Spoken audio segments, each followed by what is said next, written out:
Gusto mo bang matuto kung paano gawin ang ganitong video? Sundan nyo lang ang turo kong ito mga idol. At siyak na makukuha mo agad.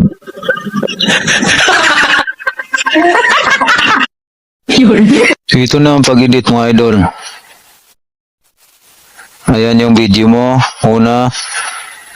Tapos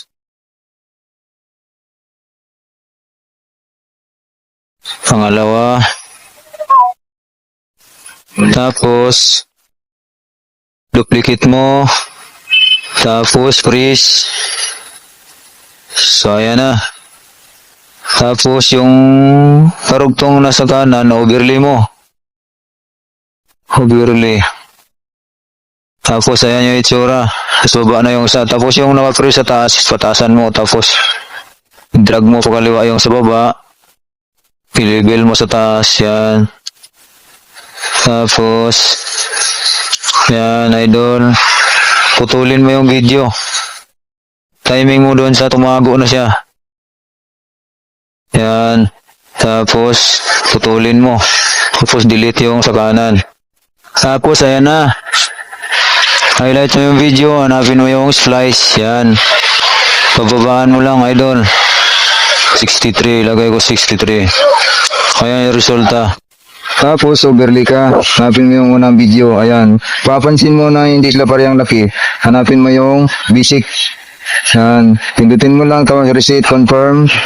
Ayan. Parehas na yung laki nila. Tapos hanapin mo yung timing ng video na mahabol siya. Yung mahabol siya. Ayan. Tapos drag mo lang pakaliwa. I-level mo yun sa video na nasa taas.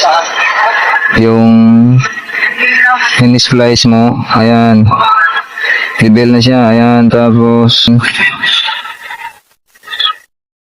hanapin mo naman yung mask.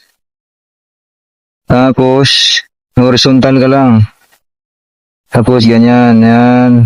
Tapos ayan. Hanapin mo yung feather. Adjust ka sa feather. Ayan. Tapos parang hindi sila pantay. Speed ka lang. Speed ka para ayan. Mataas yung konti. Putulan ko lang. Ayan. Tapos ang silang tatlo. Yan, oh, so ayan na, expert na yan, idol. Idol, siguradong may natutunan ka. Huwag mo naman sana kung kalimutan i-subscribe. Maraming salamat.